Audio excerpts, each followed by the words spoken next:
Kini bersiaplah menemukan energi dan inspirasi baru di setiap hari, mulai dari saat teduh hingga saat malam tiba. Semua masalah dan tantangan yang kita alami dalam hidup kita, hadapi sebagai pahlawan yang gagah perkasa pakai kuasa Allah, dan balikkan situasi kegagalan menjadi kemenangan.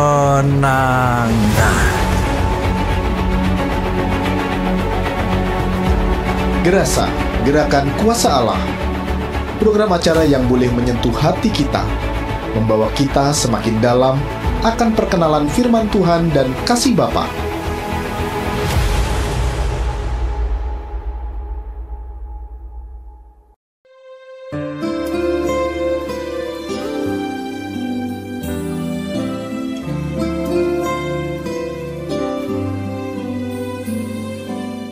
Shalom, saudara-saudaraku yang kekasih di dalam Tuhan, yang sangat dikasihi Tuhan dan sangat mengasihi Tuhan. Bapak, Ibu, Saudara yang kekasih, saya akan menyampaikan berita sukacita. Injil yang sungguh-sungguh Tuhan nyatakan adalah kekuatan Allah. Berarti kalau kita menangkap suara Injil, suara kebenaran, suara firman, itulah kekuatan Allah. Dan hikmat adalah kekuatan Allah. Dan Kristus adalah kekuatan Allah. Jadi Kristus menjadi orang yang dikatakan artinya yang diurapi. Nah, pada saat ini saya akan menyampaikan tentang tuaian memang banyak, tetapi pekerja sedikit. Saya ulangi. Tuaian memang banyak, tetapi pekerja sedikit. Terambil dari Matius 9 ayat 37 sampai 38. Maka katanya kepada murid-muridnya, tuaian memang banyak, tapi pekerja sedikit. Karena itu, mintalah kepada Tuhan yang punya tuaian, supaya mengirimkan pekerja-pekerja untuk tuaian ini. Berarti sungguh-sungguh nyata, tuaian itu memang banyak, tapi Tuhan butuh pelayan-pelayan Tuhan.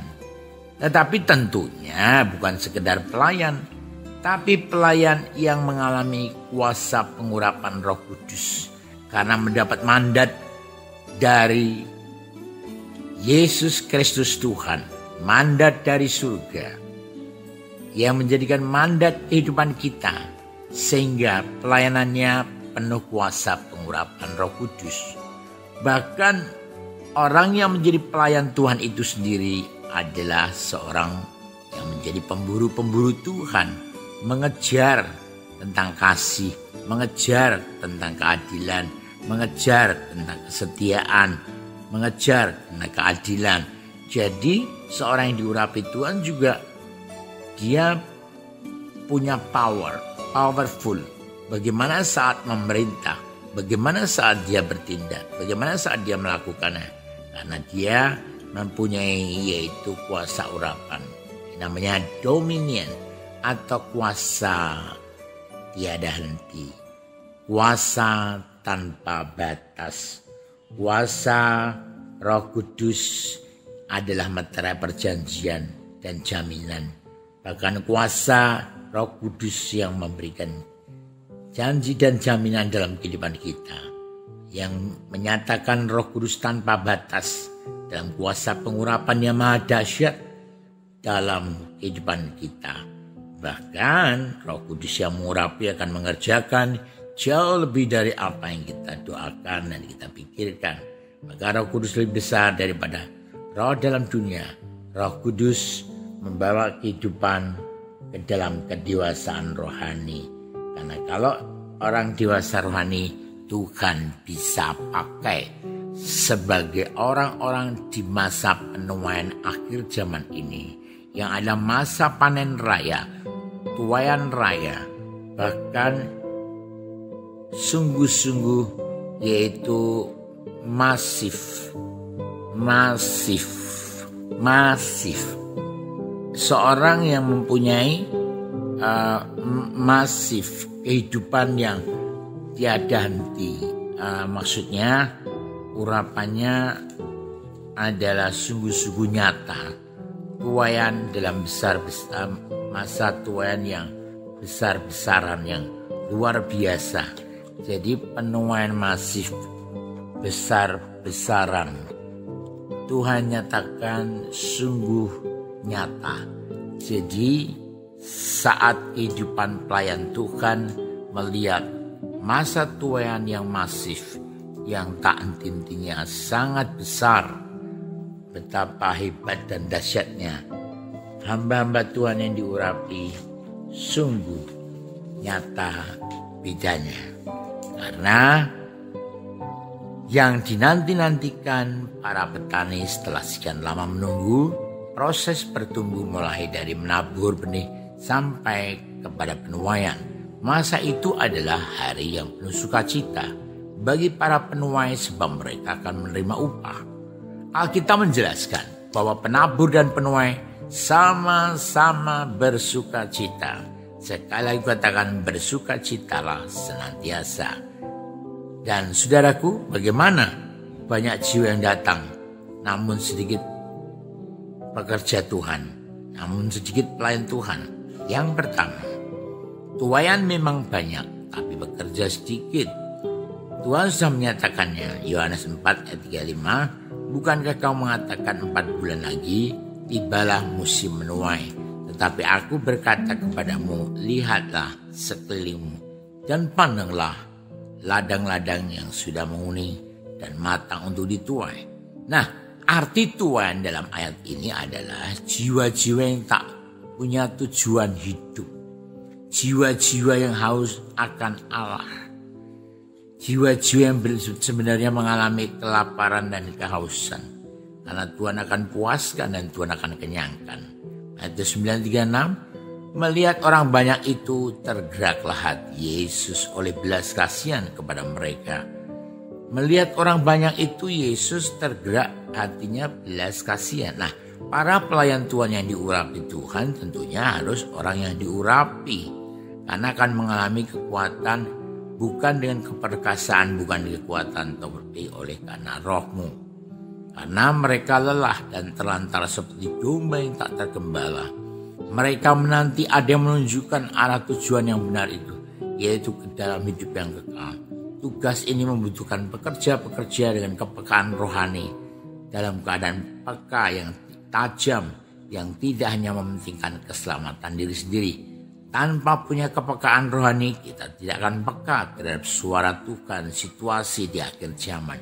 Panggillah setiap orang percaya yang harus menerus diingatkan ada untuk ambil bagian dalam menuai atau mengabarkan Injil.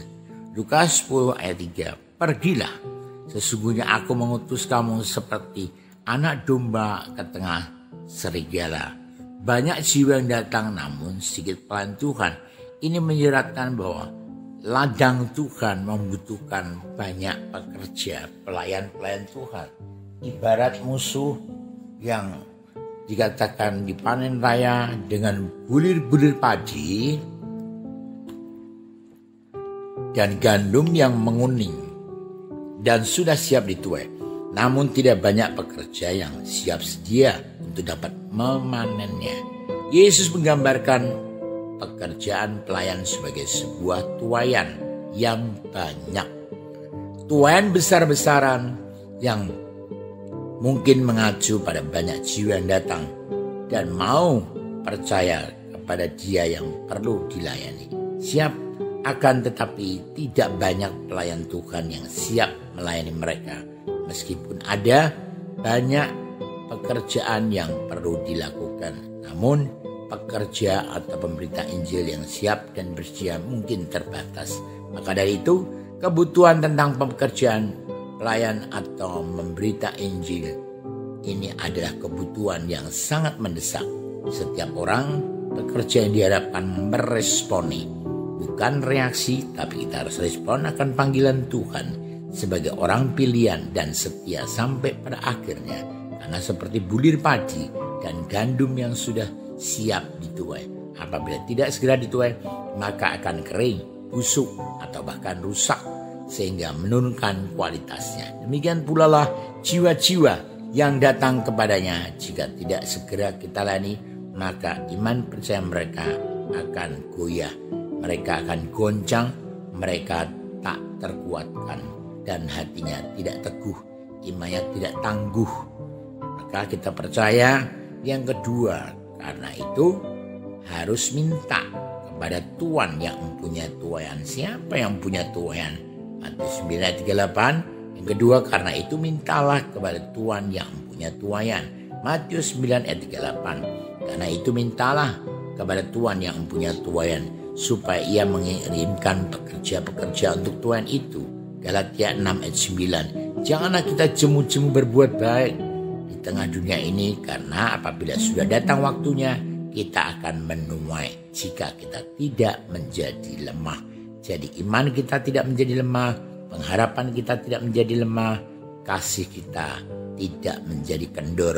Maka itulah kekuatan iman, pengharapan, dan kasih. Dan kasih itulah yang terbesar. Karena Tuhan penuh belas kasihan akan jiwa-jiwa, sehingga kita dapat menangkap jiwa-jiwa. Kenapa yang ditangkap Petrus adalah ikan? Ikan berbicara jiwa-jiwa. Maka sungguh luar biasa. Yesus mengingatkan para murid-Nya agar mereka banyak berdoa dan memohon kepada Allah Bapa agar dikirimkan banyak pelayan Tuhan untuk mengabarkan firman-Nya. Lukas 6 ayat 12-13. Pada waktu itu pergilah Yesus ke bukit itu berdoa, dan semalam-malam ia berdoa kepada Allah. Ketika hari siang, ia memanggil murid-muridnya kepadanya, lalu memilih dari antara mereka dan belas kasihan yang disebutnya rasul. Ayat ini mengungkapkan salah satu prinsip rohani Allah sendiri. Sebelum ia bertindak, biasanya Allah memanggil umatnya untuk berdoa. Hanya setelah umatnya berdoa, kata meminta itu mengalami keintiman. Kata meminta itu mengalami keakraban. Kata meminta itu mengalami kekariban yang sangat karib dengan Tuhan. Bergaul karib dengan Tuhan. Jadi sahabatnya Tuhan. Orang yang suka berdoa, yang apalagi sungguh-sungguh berdoa seperti Elia, akan menyatakan kuasa mujizat-mujizatnya. Barulah Allah melakukan pekerjaannya. Jadi jelaslah dari konteksnya bahwa pekerja yang diinginkan Yesus dalam kerajaannya adalah yang mengajar dan memberitakan Injil kerajaan, karena itu kekuatan Allah. Yang menyembuhkan orang yang sakit, karena orang itu diurapi dengan karunia-karunia kesembuhan ilahi, karunia iman dan luar biasa, bahkan karunia juga yang mengusir roh-roh jahat. Maka demikianlah Yesus berkeliling ke semua kota dan desa. Ia mengajar dalam rumah ibadat dan memberitakan Injil pekerjaan, yaitu Injil kerajaan surga, serta melenyapkan segala penyakit dan kelemahan. Matius 10 ayat 1, Yesus memanggil ke-12 murid dan memberi kuasa kepada mereka untuk mengusir roh-roh jahat dan untuk melenyapkan segala sakit, segala penyakit, sakit-penyakit, dan segala kelemahan kita. Bagaimana ciri-ciri pekerja atau penuai sejati? Pekerja atau penuai sejati adalah seorang yang memahami panggilan Tuhan. Panggilan Tuhan dalam diri kita adalah sesuatu yang penting, dan itu bagi Tuhan adalah terpenting. Jiwa-jiwa yang terhilang dan tersesat. Memberi diri bekerja dalam ladang pelayanan ada sebuah anugerah yang Tuhan berikan dalam hidup kita. Pekerja atau penuai yang sejati adalah seseorang yang menghidupi panggilan Tuhan. Orang yang menghidupi panggilan Tuhan akan menjadi orang pilihan Tuhan. Orang menjadi pilihan Tuhan ada orang yang setia sampai pada akhirnya. Bukan hanya sekedar meresponi panggilan Tuhan dan menganggap diri sebagai orang yang terpanggil, tapi kita harus sungguh-sungguh komitmen, konsekuen, dan konsisten. Orang yang komitmen punya ikatan perjanjian dengan Tuhan. Orang yang konsekuen harus berani menanggung risiko. Orang yang setia harus sampai pada akhirnya. Itulah seorang yang sungguh-sungguh setia kepada Tuhan. Hamba yang diperkenan oleh Tuhan karena imannya. Seperti Rasul Paulus ketika ia mulai menghidupi panggilan Tuhan, ia meninggalkan segalanya. Pekerja atau penuai yang sejati adalah seseorang yang meresponi panggilan Tuhan, yaitu untuk menjadi saksi Kristus. Yang ketiga, supaya ia mengirimkan pekerja-pekerja untuk tuaian itu, Matius 9:38 dikatakan, karena itu mintalah kepada Tuhan yang mempunyai tuaian, supaya ia mengirimkan pekerja-pekerja untuk tuaian itu. Saudaraku yang kekasih di dalam Tuhan, mengapa Tuhan harus menyuruh kita bekerja untuk menuai jiwa, padahal ia mampu untuk melakukannya sendiri? Karena Tuhan sangat mengasihi kita, sehingga Tuhan menyuruh kita menuai agar kita mendapat kemuliaan sebagai hadiah di surga. Kita sungguh-sungguh menyatakan kemuliaan Tuhan. Pergilah, jadikanlah semua bangsa itu muridku, ajarlah mereka dan sungguh-sungguh baptislah mereka. Kita harus percaya apa yang Tuhan katakan dan Tuhan nyatakan dalam kehidupan ini. Karena kita makin menyadari seseorang yang terpanggil dan terpilih oleh Tuhan membawa kehidupan from glory to glory, dari kemuliaan sampai kepada kemuliaan. Jadi Tuhan itu, mengapa kita harus mencari jiwa-jiwa? Kan Tuhan yang menyelamatkan. Memang Dia adalah Yesus sang juru selamat. Dia sungguh-sungguh berani bayar harga. Nah, itulah ada harga yang dibayar dengan sangat mahal. Maka apa yang terjadi dalam kehidupan ketika melihat mereka menyembah Tuhan, tapi beberapa orang ragu-ragu, Yesus mendekati mereka dan berkata, "Kepadaku telah diberikan segala kuasa di surga dan di bumi.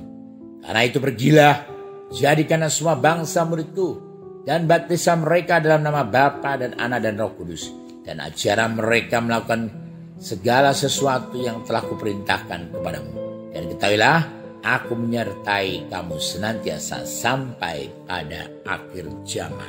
Jadi betapa pentingnya kehidupan yang Tuhan sudah menyatakan amanat agung Allah. Karena sungguh-sungguh setiap kita memperoleh kehidupan Allah, sumber kasih karunia. Dia akan melengkapi, Dia akan menguatkan, Dia akan meneguhkan, bahkan Dia akan mengokohkan, sehingga iman kita tidak tergoyahkan. Walaupun gelombang badai menerpa kehidupan, segala tantangan ada, tapi bersama Tuhan sanggup meneduhkannya. Nah, selain itu, saat kita bekerja sebenarnya kita sedang terlatih dan melatih.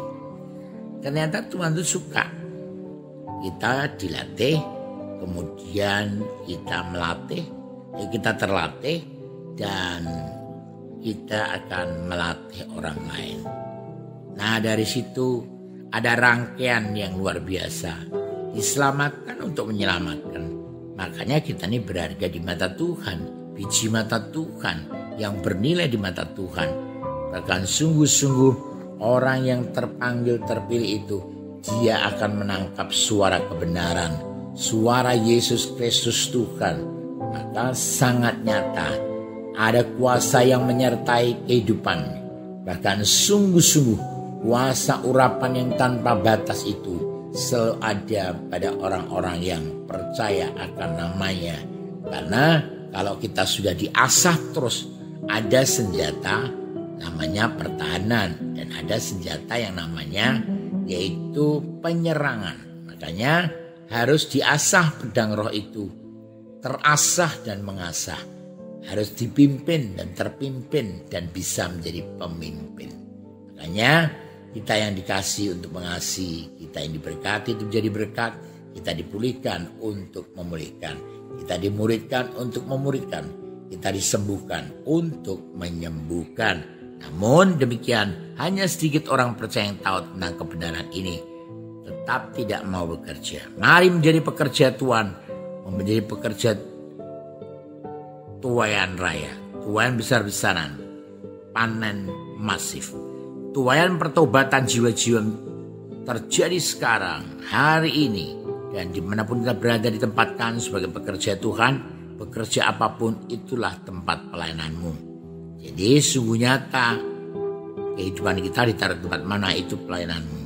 Tuaian berkat, tuaian kemenangan, tuaian mujizat, dan jawaban doa terjadi sekarang. Saya ajak kita semua menangkap dengan iman bahwa pesan Tuhan ini diberikan bagi kita secara pribadi, bagi keluarga kita, bahkan bagi gereja kita. Maka lihatlah tuaian besar-besaran orang yang mengalami urapan kuasa Roh Kudus yang mempunyai mandat dari surga, mempunyai kuasa dari surga tanpa batas terjadi sekarang. Lalu bagaimana sikap seorang penuai di akhir zaman dalam menyambut masa penuaian ini? Bagaimana hati yang sungguh-sungguh mengasihi jiwa-jiwa? Bagaimana hati yang penuh belas kasihan? Bagaimana kalau hidupnya sudah dimerdekakan, dia tidak mau memerdekakan orang lain? Nah, padahal kebenaran itu memerdekakan kita. Maka ada banyak selubung yang menutupi perjalanan kehidupan dengan segala kutuk. Ada yang terjadi kutuk orang tua, kutuk nenek moyang, kutuk sakit penyakit, kutuk hutang piutang. Ada kutuk yang belum terputuskan, terpatahkan. Sehingga terjadilah terus 3-4 keturunan, bahkan bisa lebih. Maka lebih baik mengalami pertobatan yang benar-benar. Bagi saudara yang mendengar firman ini, dengar baik-baik. Bagaimana sikap sebagai penuai di akhir zaman. Mazmur 126, yaitu orang-orang yang menabur dengan mencucurkan air mata akan menuai dengan bersorak-sorai. Orang yang menabur berjalan maju menangis sambil menabur benih, pasti pulang dengan sorak-sorai sambil membawa berkas-berkasnya. Harus fokus, yaitu orang yang fokus pada sukacita menuainya. Luar biasa firman ini. Fokus pada sukacita menuainya. Ada pengharapan di tengah-tengah penderitaan. Fokus pada sukacita menuainya. Jangan pada fokus air mata. Perhatikan saudaraku, fokus pada sukacita menuainya. Jangan fokus pada air mata menaburnya. Mazmur 126 ayat 5. Maka Tuhan menyatakannya. Kenapa dikatakan fokus pada sukacita menuainya, jangan fokus pada air mata menaburnya? Ternyata jawabannya banyak kesengsaraan di tengah dunia. Banyak keadaan yang dalam kondisi tidak menentu. Makanya kehilangan pekerjaan, kehilangan profesi, segala sesuatu. Tapi Tuhan berkata di Mazmur 56 ayat 8, sengsaraku engkaulah yang menghitung-hitung. Air mataku kutaruh dalam kirbat Tuhan. Ternyata air mata kita menangis, kita mengalami banyak hal sengsara. Bukankah semuanya telah kau daftarkan? Ternyata Tuhan sudah daftarkan. Doa bahkan dengan air matamu, tak henti-hentinya. Tapi Tuhan jawaban doa yang sejati. Tuhan ada jawaban doa yang ada dalam kebenaran. Karena apa? Karena selubung itu telah diangkat daripadanya. Maka Tuhan adalah roh. Dan roh itu memerdekakan engkau. Engkau dilepaskan dari segala selubung kehidupan gerunggang-gerunggang yang terjadi dalam hidupmu. Bahkan pundi-pundi berlobang. Bahkan sungguh-sungguh di mana dinyatakan dalam firman Tuhan Yeremia, yaitu adanya kolam yang bocor.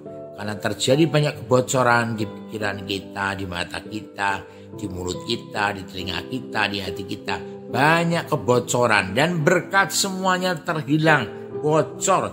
Karena sebagai kepala keluarga, suami, imam yang diurapi Tuhan, dia tidak mengindahkan hatinya Tuhan. Dia tidak mengindahkan firman-Nya Tuhan. Dia tidak menjadi pelaku firman. Maka hari ini dengarkanlah. Tuhan sudah berfirman, air matamu, Tuhan menyatakannya, Tuhan sudah mendaftarkan. Iya, kalau engkau datang pada Tuhan. Kalau engkau tidak datang pada Tuhan, bagaimana air matamu ada dalam kirbatnya Tuhan? Kalau engkau tahu sudah didaftarkannya, maka doa itu pasti mendaftar, antri saudaraku. Jadi jawabannya ya tergantung Tuhan. Tuhan memang berjanji dan berjaminan. Tapi siapa yang lebih dulu berdoa? maka cepat-cepat kalau ada segala persoalan, pergumulan, tantangan, masalah kehidupan, gelombang badai yang terjadi, cepat-cepat sujud menyembah kepadanya, cepat-cepat merendahkan diri kepada Tuhan, bahkan berdoa, bahkan mencari wajah Allah, tinggalkan hidup yang jahat, maka mata Tuhan akan terbuka dan telinga Tuhan akan mendengar doa dari tempat ini. Makanya kita harus menyadari bahwa yang namanya menabur itu butuh perjuangan, yang namanya menabur itu butuh pengaliran, namanya aliran air surgawi. Itulah orang yang diurapi Tuhan. Waktu dia menabur, maka urapannya mengalir itu terjadi sesuatu yang luar biasa. Air mata diubah menjadi mata air kehidupan yang mengalir, yang tidak akan pernah berhenti, seperti aliran sungai yang Tuhan nyatakan. Ada benih yang harus dilepaskan buat petani-petani. Itu benih gandum, benih jagung, benih padi. Bagi kita itu bisa jadi adalah benih keuangan, benih ide, benih waktu. Jadi masa menabur adalah masa rela, masa di mana kita punya hati yang rela dan berkorban. Perhatikan saudaraku, masa menabur itu adalah masa di mana engkau mempunyai hati dan roh yang rela berkorban. Jadi kalau nggak ada pengorbanan, nggak ada namanya perjuangan, pasti akan berhenti. Dan masa bayar harga yang sangat masif, ternyata masih ada bayar harga lagi, sangat masif secara besar-besaran. Namun demikian kita belum bisa melihat hasil apapun. Berbeda dengan musim menuai. Yang namanya menuai itu senantiasa penuh sukacita. Memang dalam musim menuai tetap harus kerja keras, bahkan seringkali harus bekerja lebih keras lagi. Akan tetapi kita langsung bisa melihat bahwa kerja keras kita langsung terlihat hasilnya. Pertumbuhannya tampak dengan jelas, melipat gandakannya, dahsyat sekali, berkat-berkat mengalir dengan deras. Makanya kita mengerti orang yang fokusnya salah, yaitu salah pada air mata menaburnya, maka dia tidak akan pernah melangkah untuk mulai menabur. Belum menabur, kita sudah membayangkan bakal kehilangan benih. Belum kerja, kita sudah membayangkan bahwa kita bakal akan repot sekali dan kehilangan waktu bersantai. Belum bertanding, kita sudah angkat tangan dan mundur. Mengapa? Karena fokusnya hanya pada air mata menaburnya. Kalau fokus kita pada sukacita menuainya seperti itu, maka perjuanganmu yang seharusnya berat akan terasa lebih ringan.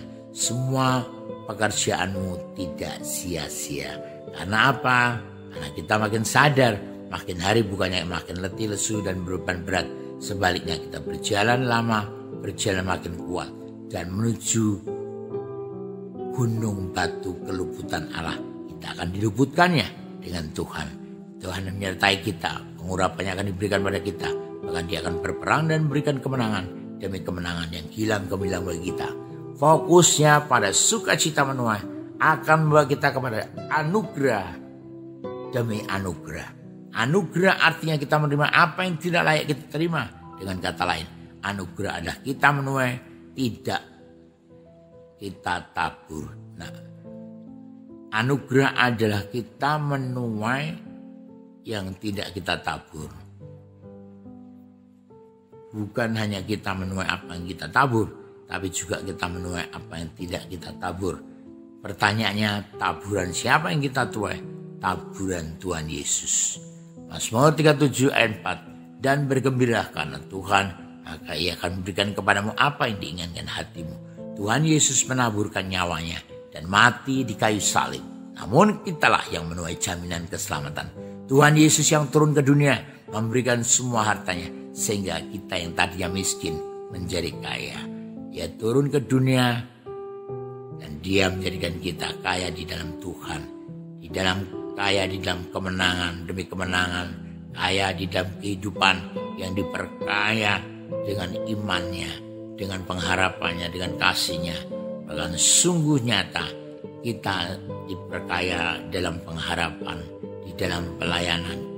Dimanapun kita selalu menjadi berkat. Tuhan Yesus yang menanggung semua sakit, penyakit, dan kelemahan tubuh kita. Sehingga oleh birbunya kita bisa bersuka cita. Hari ini engkau yang sedang mengalami kesakitan, makanya bersyukurlah senantiasa. Kau tetap menabur lewat air matamu dan Tuhan akan mengubahkannya. Waktu kau percaya doamu dijawab oleh Tuhan. Maka Yesaya 65, pada waktu itu engkau akan heran melihat dan berseri-seri. Engkau akan tercengang dan akan berbesar hati. Sebab kelimpahan dari seberang laut akan beralih kepadamu. Dan kekayaan bangsa-bangsa akan datang kepadamu. Inilah tuaian yang kedua yang kita akan dapatkan, yaitu tuaian dari taburan bangsa-bangsa. Bangsa-bangsa lain yang menabur, tapi tuaiannya jadi milik kita. Mereka yang berusaha, tapi kita yang memetik hasilnya. Orang fasik yang bersusah payah untuk mengumpulkan, tapi orang benar yang datang untuk menikmati hasilnya. Dibutuhkan kesiapan umat Tuhan untuk bersatu dan bergandeng tangan. Ketika kita menyadari bahwa ini adalah masa penuaian, maka kita tidak bisa menjadi pekerja sendiri. Tidak ada orang yang begitu hebat dipakai Tuhan sebagai satu-satunya penuai di akhir zaman. Semua gereja Tuhan bisa dipakai karena mereka mau sungguh-sungguh hidup dalam kesucian Tuhan, dalam kebenaran, dalam ketaatan, dalam kesetiaan, dan berkarakter ilahi karena membuahkan hasil kasih, sukacita, damai sejahtera, bahkan sungguh kesabaran, kemurahan, kebaikan, bahkan kesetiaan, kelemah lembutan, penguasaan diri. Maka kita menjelaskan kepada kita bahwa di mana ada kesatuan dan kebersamaan, di sanalah segala berkat Tuhan diperintahkan. Kita harus siap untuk bekerja keras dan mempunyai hati yang rela dan roh yang rela berkorban. Itulah kemenangan seorang Daud, itulah kemenangan juga seorang Abraham yang berani mempunyai hati yang rela berkorban. Kita tidak bisa hanya duduk berpangku tangan lalu berharap jiwa-jiwa akan datang. Kita harus bekerja keras dan berkorban bagi pekerjaan Allah. Berkorban waktu, berkorban tenaga, berkorban pikiran. Bahkan kita harus mengorbankan kehidupan yang engkau miliki dalam perjuangan. Engkau bekerja karena keuangan atau harta yang kita miliki, kita kembalikan kepada Tuhan yang menjadi milik Tuhan. Kita harus kreatif dalam menangkan jiwa-jiwa bagi pekerjaan Allah. Maka jadilah orang yang kreatif di dalam Tuhan untuk memenangkan jiwa-jiwa. Tapi kita harus kreatif, kita harus tahu kebutuhan orang-orang. Tapi semua tetap harus berjalan standing firman Tuhan. Seiring senada, searah, seirama, sehati, sepikir, seperjuangan yang mengikuti jejak langkah kaki Tuhan. Betapa indahnya hidupmu ketika engkau sadar firman-Mu berita bagi kakiku, terang bagi jalanku. Berarti langkah kakimu terus mengikuti jalan-jalan Tuhan dalam kebenaran firman. Kesiapan untuk kita tetap dengar-dengaran suara Tuhan, suara kepekaan, suara ketajaman. Jangan sampai kita sibuk di masa penuaian, tapi tidak ada waktu lagi untuk mendengar suara Roh Kudus. Sehingga kita lari jalan Tuhan yang sebenarnya. Kita lari dari kenyataan, kita lari karena kita takut. Apa yang kita takutkan, Tuhan nyatakan, hati-hati. Apa yang ku takutkan itu yang terjadi. Apa yang ku cemaskan itu yang akan mendatangi aku. Engkau jadi pekerja Tuhan yang punya kesiapan peperangan rohani. Siap punya senjata pertahanan, siap punya senjata penyerangan. Karena iblis selalu ingin mengalahkan kita dalam peperangan-peperangan. Maka fokus kita harus jelas. Kita tetap dapat menurut Tuhan, yaitu sungguh-sungguh mencari jiwa-jiwa yang terhilang dan tersesat. Maka Tuhan menyatakannya dalam visi love God, love people with passion. Mengasihi Tuhan, mengasihi sesama dengan segenap hati. Ya, Tuhan menyatakan sungguh-sungguh nyata dalam kehidupan. Kita harus mau menyelamatkan, kita harus menggabungkan, kita harus memuridkan, kita harus sampai mengutus sehingga menjadi saksi Kristus, suratan Injil yang terbuka. KA City Keren bagi kemuliaan Tuhan. Saksikan gerakan dan dukung pembangunan KA City Keren, pusat kegerakan Roh Kudus global. Sebab Tuhan tahu bahwa kalau kita di diangkat Tuhan semakin tinggi, maka semakin banyak jiwa diselamatkan. Pekerjaan Tuhan semakin maju, gereja Tuhan semakin bertumbuh, berakar, bertumbuh dan berbuah, dan kerajaan Allah semakin diperluas. Dan orang dengan penuh komitmen, orang penuh dengan konsekuen, orang penuh dengan konsisten mengerjakan tugas dari Tuhan apa menjadi bagian kita. Dan kita menerima kuasa urapan yang maha dahsyat itu, Tuhan yang memberkati kita dan terus berjalan bersama dengan Tuhan. Immanuel, Tuhan beserta kita, dan Tuhan terus memberkati kita dalam setiap langkah kehidupan kita, dalam perjuangan bersama dengan Tuhan, dan kita dilayakkan yang berkenan, yang setia sampai pada akhirnya.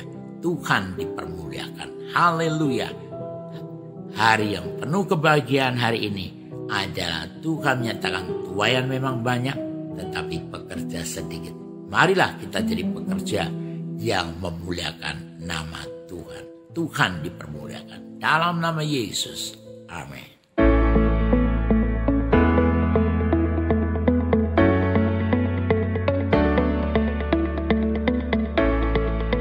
Shalom, kami mengajak Anda untuk bisa bergabung di ibadah keluarga Allah. Hari Sabtu jam 6 sore, hari Minggu jam 6 pagi, jam 9 pagi, jam 1 siang, jam 4 sore, dan jam 7 malam. Dan Anda pun bisa streaming di www.alshadyfm.com atau di www.alshadyfm.in untuk menjangkau 1 juta jiwa diselamatkan dan mengenal Yesus. Bagaimana mereka bisa mengenal Kristus kalau bukan kita yang menceritakannya? Jadi tunggu apa lagi? Bergabunglah bersama kami dan mulailah saksikan imanmu dengan mengirimkan kesaksian Anda melalui WhatsApp di 0856 4100 0277. Mari kita dukung pekerjaan Tuhan dengan menabur di ladang Tuhan di radio melalui rekening BCA atas nama PT Radio Rema El Shaddai. Nomor rekening 392 036 7100. Biarlah melalui siaran radio El Shaddai FM, berita keselamatan sampai kepada bangsa-bangsa. Tuhan Yesus memberkati.